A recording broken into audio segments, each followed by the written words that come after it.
Olá, sejam bem-vindos. Nesse vídeo eu vou falar sobre essa obra aqui, A Poética de Aristóteles, que é um livro que tem simplesmente 23 séculos de existência e é o primeiro tratado das artes literárias e, consequentemente, da dramaturgia de que nós temos notícia.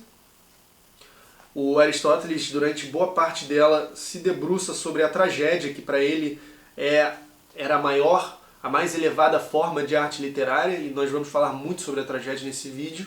E acredita-se que haveria uma segunda parte da obra que se trataria da comédia. Só que isso é uma especulação, acredita-se que ela se perdeu durante um bom tempo, né? Acredita-se que ela era também uma espécie de resumo didático para os alunos do liceu, da escola do Aristóteles, né?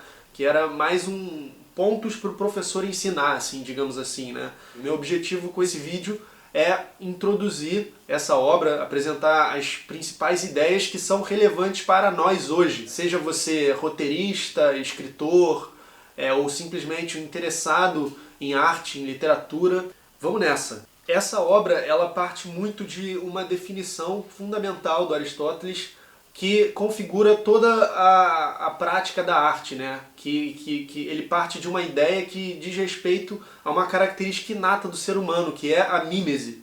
O que é a mímese? É uma representação ou uma imitação, que de acordo com Aristóteles é algo que nós fazemos por natureza, nós temos esse hábito. A ação de mimetizar se constitui nos homens desde a infância. E eles se distinguem das outras criaturas porque são os mais miméticos e porque recorrem à mímese para efetuar suas primeiras formas de aprendizagem. E todos se comprazem com as mímeses realizadas. E ele caracteriza 3 diferentes formas literárias, né? Formas de poesia. Tem a poesia lírica, a poesia épica ou epopeia e o drama. Drama significa literalmente ação em grego. E, de acordo com Aristóteles, a tragédia é a forma literária que mimetiza as ações, que, portanto, tem um drama como fundamento, né? E ele prefere o drama, especificamente o drama trágico, com relação ao cômico, porque, de acordo com ele, a comédia mimetiza os comportamentos e a parte mais profana da humanidade e dos personagens, enfim, da natureza, enquanto que a tragédia mimetiza coisas mais dignas e mais elevadas. Bom, segundo Aristóteles, a arte é uma tentativa de apreender verdades universais a partir da representação. E isso ocorre através justamente da mímese, que é realizada pelo artista nos seus mais diversos campos, né? Seja na pintura ou na dança, ou enfim, nas artes literárias. A tragédia mimetiza a ação, literalmente drama em grego. A tragédia contém em si própria um potencial de cura, de purificação. Todo mundo que assiste a uma tragédia sai purificado. É como se o horror ou o mal fosse extirpado coletivamente. E a frequência aos espetáculos, né, a essas encenações era gigantesca. Era inclusive encorajado na Grécia Antiga que você, não importa quem fosse no esquema geral da sociedade, mesmo sendo escravo, ou homem livre, ou mulher, enfim, todo mundo podia ir assistir e era encorajado que você fosse, porque esses rituais eles eram parte, não eram exatamente entretenimento, né? Eles eram uma parte de um ritual religioso, da religião grega, né? Inclusive a tragédia ela surge do culto ao deus Dioniso, né?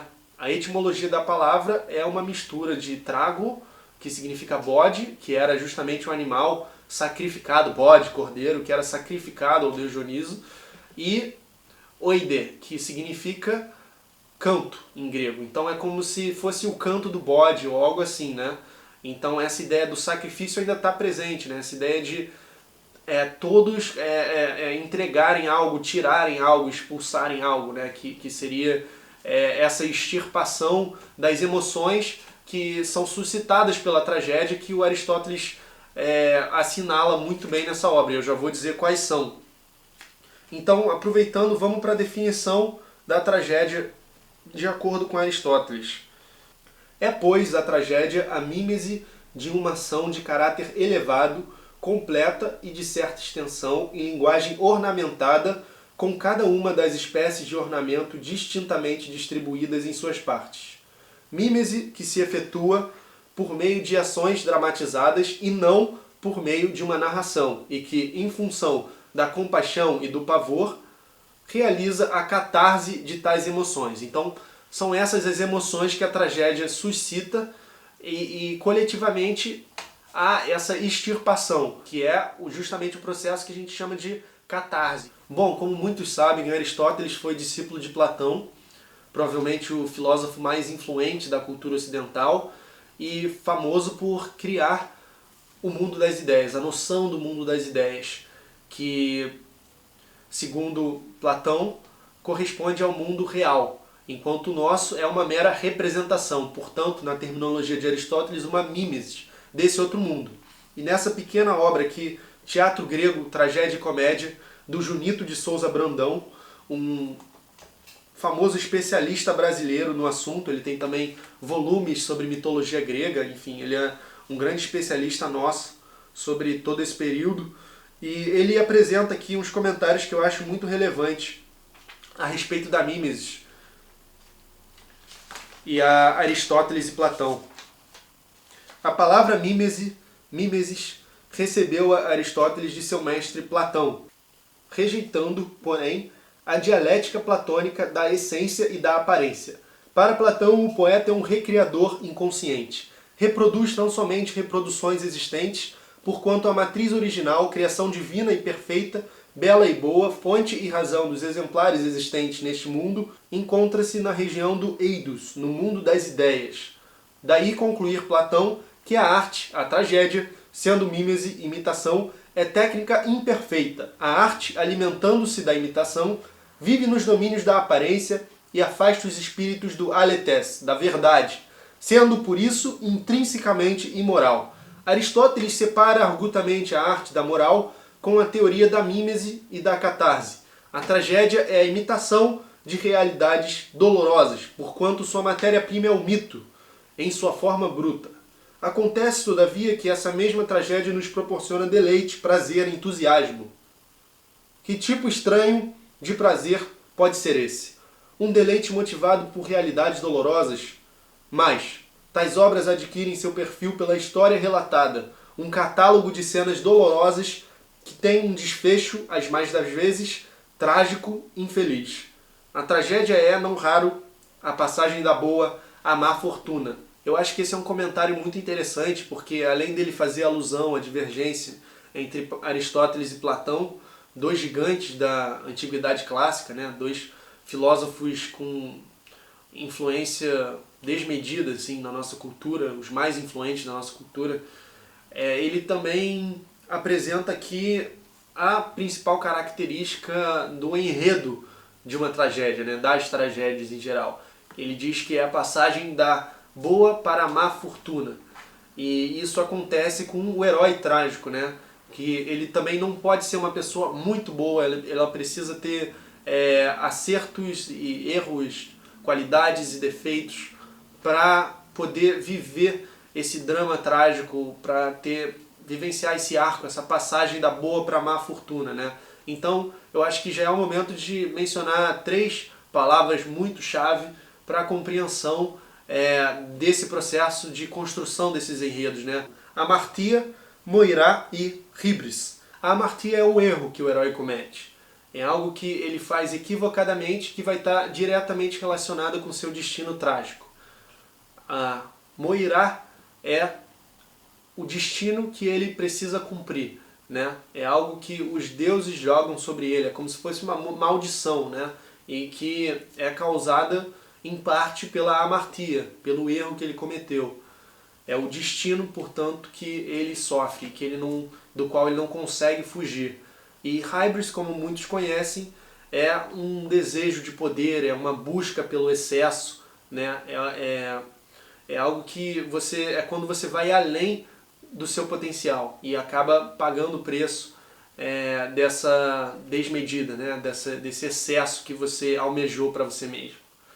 Não devem ser representados nem homens muito bons que passem da boa para a má fortuna, nem homens muito maus que passem da má para a boa fortuna. O mito também não deve representar um malvado que se precipite da felicidade para a infelicidade.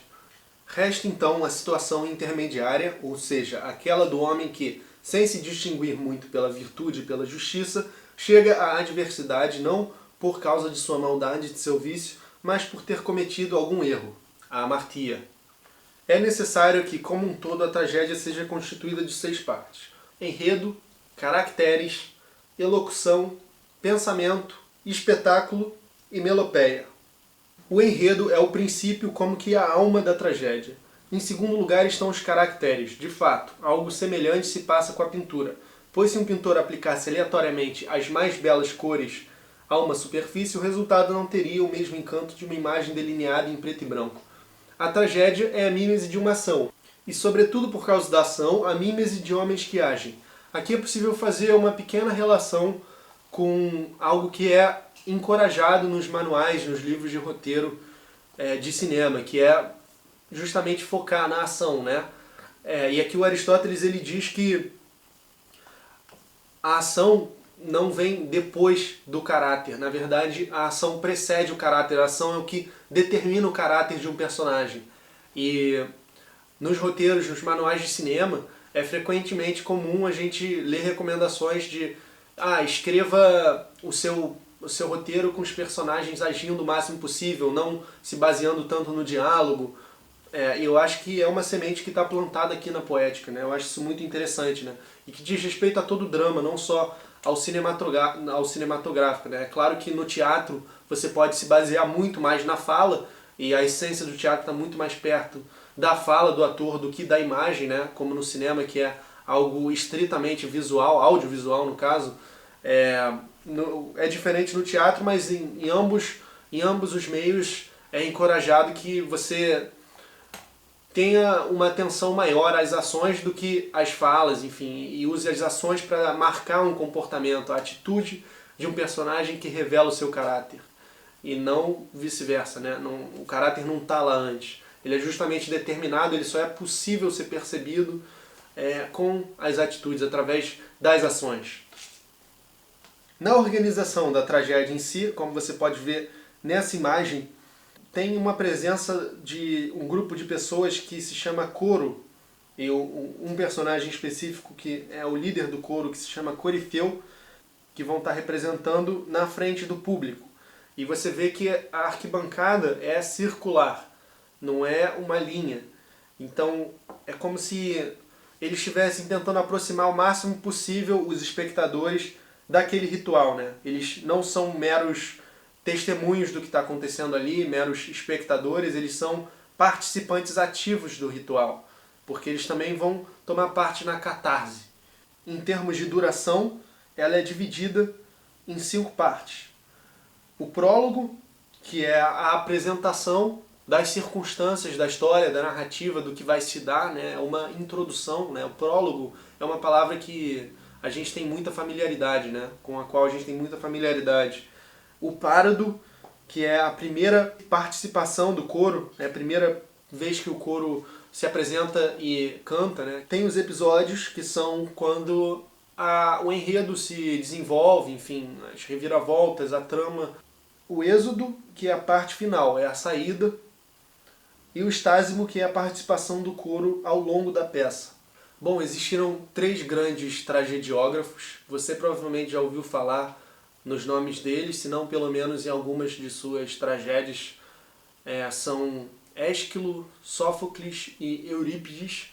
Ésquilo é o primeiro deles, o mais antigo e mais conservador, cujas tragédias costumavam retratar a potência normativa dos deuses e as tradições da mitologia, e enquanto Sófocles e Eurípides se aproximavam mais da dimensão humana, do logos, do eros. Os persas, eu cito aqui como uma obra de referência de Ésquilo. Édipo Rei, que você provavelmente conhece, é a obra de referência de Sófocles e fazia parte de uma trilogia, né, junto com Antígona e Édipo em Colono. Inclusive o Pasolini fez uma adaptação do Édipo Rei para o cinema, que busca ser bastante literal, assim, é muito interessante de ver. E é uma das maiores tragédias que já existiram, né? E é um ótimo exemplo para estudar essa questão do destino sendo cumprido, da moirá, né? Da amartia, do erro cometido pelo herói e do seu destino trágico do qual ele não consegue escapar, né?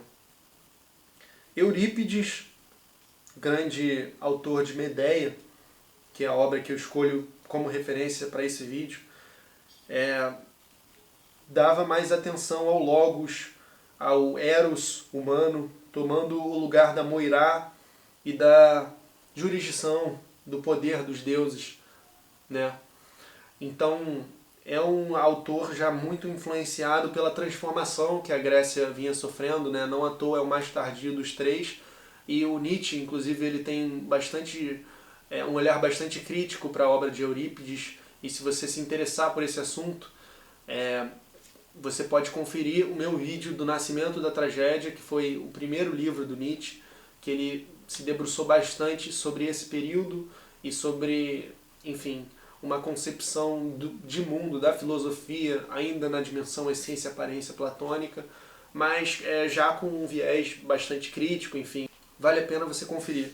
Ele dizia que o Eurípides ele era muito influenciado pelo espírito socrático, né? Por essa contaminação da razão na arte. A extensão na qual se pode expressar a passagem da adversidade à prosperidade ou da prosperidade à adversidade em uma sequência de acontecimentos que se mantém unidos segundo a verossimilhança ou a necessidade, nos fornece um parâmetro satisfatório para a extensão. Aqui ele está esboçando a ideia de um arco dramático, né? Que é uma coisa muito comum hoje em dia, enfim, tanto para escritores, para autores de teatro, quanto para autores de roteiro de cinema. E é muito legal ver como isso está aqui de um modo embrionário, né? Que é a passagem de um estado A para um estado B. As partes que constituem os acontecimentos ocorridos devem ser compostas de tal modo que a reunião ou a exclusão de uma delas diferencie e modifique a ordem do todo. Ou seja, se algo está sobrando no seu roteiro, se você pode cortar uma cena, por exemplo, e não vai fazer diferença, a história vai continuar sendo contada, corte. Ou seja, já é uma elaboração dessa ideia que é muito difundida também nos livros, nos manuais de roteiro. É muito interessante ver isso aqui.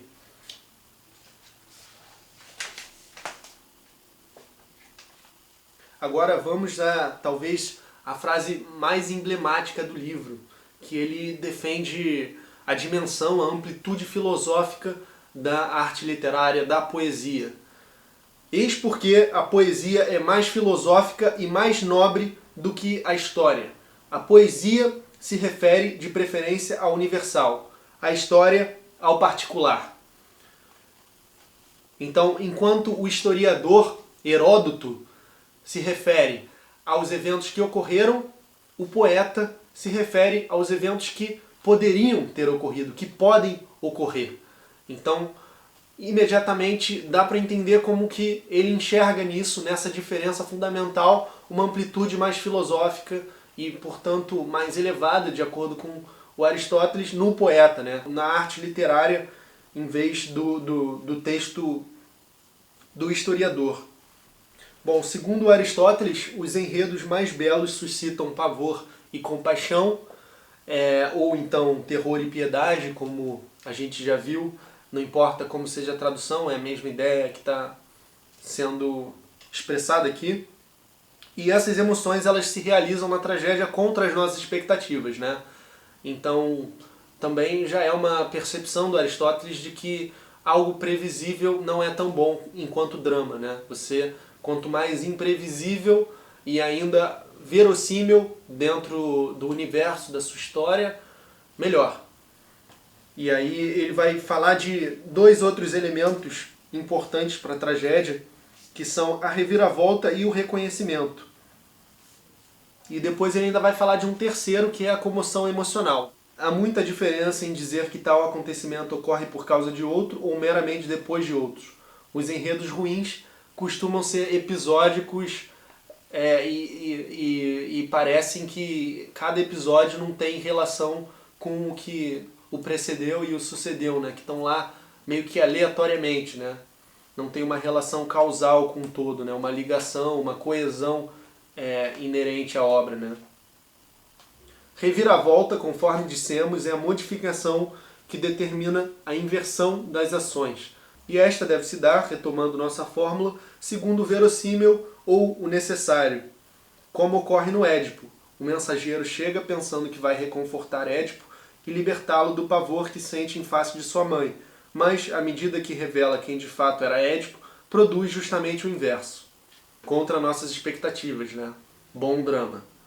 O reconhecimento é quando um personagem percebe alguma coisa que ele não havia percebido antes, né? Da qual ele não tinha ainda se tocado e que é importante para o seu arco dramático.